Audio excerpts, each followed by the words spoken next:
Hello दोस्तों, कैसे हैं आप सब लोग। उम्मीद करता हूं काफ़ी अच्छे होंगे। तो दोस्तों, पॉपुलर व्हीकल्स का आईपीओ, अभी कुछ ही आईपीओ ओपन है, पॉपुलर और क्रिस्टल। तो पॉपुलर व्हीकल्स के आईपीओ का अलॉटमेंट का प्रोसेस अब पूरा हो चुका है।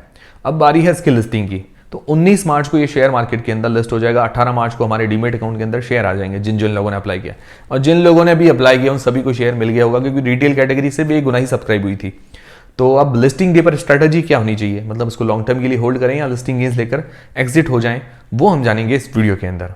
वीडियो शुरू करने से पहले दोस्तों, टेलीग्राम, इंस्टाग्राम और फ्री में डीमेट अकाउंट, सबकी लिंक डिस्क्रिप्शन के अंदर आपको मिल जाएगी। तो देखिए, सबसे पहले बात करें पॉपुलर व्हीकल्स के आईपीओ की, तो शुरुआत से ही कोई खास डिमांड नहीं थी, सब्सक्रिप्शन भी इसको कम मिला था। और जब ये आईपीओ ओपन हुआ था उस टाइम मार्केट बहुत ज्यादा वॉलेटाइल था। मुझे लगता है इस आईपीओ की किस्मत सबसे ज्यादा खराब रही कि जिस टाइम ये आईपीओ ओपन हुआ उस टाइम मार्केट बहुत ज्यादा गिरना शुरू हो गया। Specially mid cap, small cap stocks ज्यादा गिरे थे इस टाइम। तो इस कारण क्या है कि इसको सब्सक्रिप्शन भी कम देखने को मिला। हालांकि एंकर लिस्ट बहुत ही अच्छी आई इसकी, पर सब्सक्रिप्शन कम देखने को मिला। QIB से NIA पोर्शन तो अंडर सब्सक्राइब रह गया, रिटेल पोर्शन 1 गुना के आसपास ही सब्सक्राइब हुआ, एम्प्लॉय पोर्शन 8 गुना सब्सक्राइब हुआ था। ये अच्छी बात रही, एम्प्लॉयज ने बढ़िया जमकर सपोर्ट किया। बाकी सारे पोर्शन देखें तो कोई खास सब्सक्रिप्शन था ही नहीं।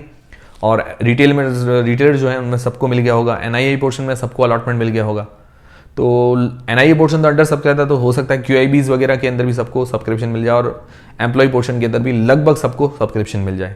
तो ऐसा पॉसिबल है। अब ये टोटल 1.25 गुना ही सब्सक्राइब हुआ था, 525 करोड़ रुपए ही लगे थे इस आईपीओ में। बहुत कम पैसा लगा, मतलब बहुत शॉकिंग था।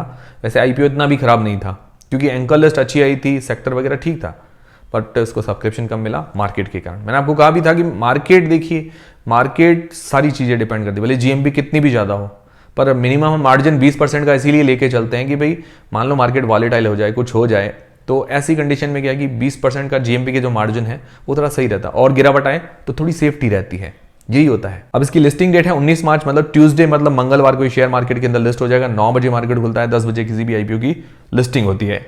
उससे पहले प्री मार्केट के अंदर ऑर्डर लगते हैं 9:15, मतलब 9:15 से लेकर 9:45 तक। क्योंकि कोई अगर पहले सेल करना चाहे, उसको लगता है कि भाई बाद में और ज्यादा गिर जाएगा, मुझे तो पहले सेल करना है, तो वो सेल कर सकता है। और किसी को लगता है कि बाद में चढ़ जाएगा, मुझे तो अभी लेना है, तो वो पहले ले सकता है। प्री मार्केट के अंदर क्या है कि ऑर्डर वगैरह लगा सकते हैं। और प्री मार्केट में ऑर्डर कैसे लगाते हैं आपको नहीं पता, तो आप सर्च कीजिए IPO pre market order, Jayesh Khatri लिखकर आपको वीडियो मिल जाएगा। तो अब इसकी लिस्टिंग प्राइस अंदाजन क्या हो सकती है वो जान लेते हैं। तो अभी GMP देखें तो GMP तो 0 बता रही है, नेगेटिव नहीं है पर 0 है। तो जो इसकी अलॉटेड प्राइस है, मतलब जितने में शेयर अलॉट हुआ है 295 रुपए के अंदर, तो GMP है 0, तो लगभग जो लिस्टिंग प्राइस आ रही है 295 रुपए के आसपास ही आ रही है, मतलब बराबरी में लिस्ट हो सकता है, फ्लैट लिस्टिंग हो सकती है। अगर फ्लैट लिस्टिंग होती है मान लो, तो एम्प्लॉयज को फायदा मिल सकता है, क्योंकि एम्प्लॉयज को इसके अंदर डिस्काउंट मिला है, पर शेयर पर ज्यादा फायदा मिल सकता है। ये अच्छी बात है, एम्प्लॉयज के लिए बेनिफिट है। अगर फ्लैट लिस्टिंग हुई या थोड़ा बहुत ऊपर लिस्ट होता है तो एम्प्लॉयज के लिए तो बहुत बेनिफिट है। अगर वो लिस्टिंग गेंस लेकर एग्जिट होना चाहते हैं तो बहुत बढ़िया चीज है, ठीक है। तो अब GMP जो चल रही है 0, तो इस हिसाब से लिस्टिंग गेंस तो मिलेगा नहीं, तो ये सही सीधी बात है। अब जिन लोगों ने सिर्फ लिस्टिंग गेंस के लिए अप्लाई किया है, तो अब देखिए, या तो फ्लैट लिस्टिंग पर एग्जिट हो सकते हैं भाई, 0, नो लॉस नो प्रॉफिट पर एग्जिट हो सकते हैं। और थोड़ा बहुत लॉस होता है भाई 200-300-400 का, तो उसमें भी एग्जिट हो सकते हैं।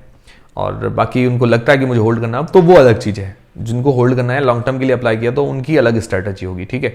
बाकी लिस्टिंग गेंस के लिए जिन्होंने अप्लाई किया था वो तो बढ़िया चीज़ होती है भाई, हाथों हाथ एग्जिट होना, क्योंकि फिर उनकी क्या है, स्ट्रैटेजी नहीं रहती भाई। मान लो शेयर ऊपर नीचे हो जाए, तो फिर आप क्या है कि और ज़्यादा इन्वेस्ट नहीं कर पाओगे, क्योंकि स्ट्रैटेजी नहीं है। हमको तो सिर्फ लिस्टिंग गेंस शॉर्ट टर्म के लिए अप्लाई किया है, ये बात है।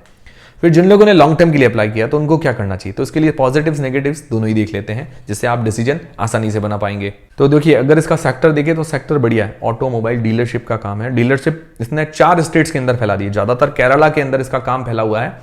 पर ये डीलरशिप के मामले में देखें तो बहुत कम ऐसे डीलर होते हैं जो ऑल इंडिया में फैल जाते हैं, मतलब इतनी, इसके टोटल 59 शोरूम्स हैं, बहुत कम ऐसी कंपनीज हैं। जनरली आप डीलर देखेंगे एक डिस्ट्रिक्ट के अंदर होंगे 2-4 उनके शोरूम होंगे, या ज़्यादा से ज़्यादा 10 शोरूम होते हैं।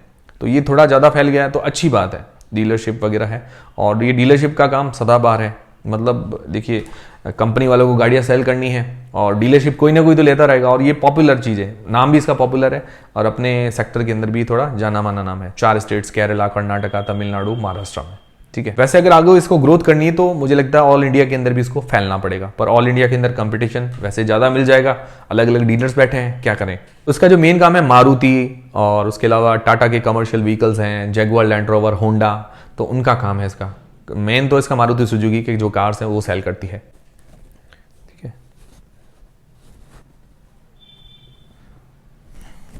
तो यहां तक तो बढ़िया बात है। बाकी रेवेन्यू प्रॉफिट के अंदर भी ठीक ग्रोथ है, हालांकि प्रॉफिट मार्जिन बहुत कम है और ये कम प्रॉफिट मार्जिन वाला ही बिजनेस है, पर इसके प्रॉफिट मार्जिन बहुत कम है, थोड़े बहुत और बढ़ने चाहिए, ठीक है। उसके अलावा ये सेलिंग सर्विस वगैरह भी करती है, सर्विसिंग वगैरह स्पेयर पार्ट वगैरह सेल करती है, ठीक है, ये भी ठीक है। और इसके नेगेटिव, सबसे बड़ा नेगेटिव मुझे लगा इसके ऊपर डेट काफी ज्यादा है, 1.99, मतलब 2 के आसपास डेट टू इक्विटी रेशियो है। जितनी इक्विटी 1 है, डेट 2 है, मतलब डबल डेट है। तो ये थोड़ा सा नेगेटिव पॉइंट लगा। डेट अगर आने वाले टाइम में पे करती है, उधारी चुकाती है, तो अच्छी कंपनी साबित हो सकती है, पर आईपीओ के पैसे से भी उधारी नहीं चुका रही है, ये नेगेटिव पॉइंट लगा मुझे। बाकी वैल्यूएशंस देखें तो लैंडमार्क से तो सस्ती है इसका जो पीयर कंपटीटर है, पर मुझे लगता है और थोड़ी सस्ती कर लेते तो बढ़िया रहता। बाकी आरओई और आरओसी कम है, ये भी नेगेटिव पॉइंट है। एक और पॉजिटिव पॉइंट इसके अंदर ये है कि इसका जो एंकल लिस्ट है वो अच्छी आई है। एचडीएफसी, क्वांट म्यूचुअल फंड जैसे बड़े नाम है, और उसके अलावा एफआईएस के अंदर कहें तो बोफा, HSBC, city group, cocktail Mauritius, ऐसे बड़े नाम शामिल हैं। तो एंकल लिस्ट तो मुझे बहुत ही अच्छी लगी। इसके अंदर 2 ही पॉजिटिव पॉइंट लगे, इसकी एंकल लिस्ट, दूसरा इसका सेक्टर। बाकी नेगेटिव ज्यादा है, डेट इसके ऊपर हाई है, वैल्यूएशंस मुझे इतनी ज्यादा अट्रैक्टिव नहीं लगी। और हाँ, अगर डेट इसके ऊपर कम होता तो मुझे लगता है बहुत ही बढ़िया सेफ कंपनी होती है, पर अभी डेट ज्यादा है तो ये थोड़ा सा नेगेटिव पॉइंट है। और लॉन्ग टर्म में मुझे लग रहा है कि ज्यादा नुकसान तो नहीं होना चाहिए, क्योंकि पिछला अगर देखें शेयर लैंडमार्क कास्ट जो इसकी पीयर कंपटीटर है, उसने भी ठीक ठाक रिटर्न बना के दिया, ज़्यादा नुकसान नहीं दिया है। उस हिसाब से लग रहा है कि भाई ये भी अच्छा परफॉर्मेंस कर सकता है, पर इसके ऊपर डेट ज़्यादा है, ये नेगेटिव पॉइंट साथ में ध्यान में रखिएगा। मेरी तरफ से होल्ड करने सेल करने का डिसीजन नहीं है, आप लोग क्या करेंगे वो मुझे कमेंट करके जरूर बताइएगा, होल्ड करेंगे या सेल करेंगे। और ये वीडियो देखने के बाद अगर आपकी हेल्प हुई है तो वीडियो को एक लाइक जरूर कीजिएगा, मुझे इससे काफ़ी मोटिवेशन मिलता है। और दोस्तों मिलते हैं अगले वीडियो के अंदर।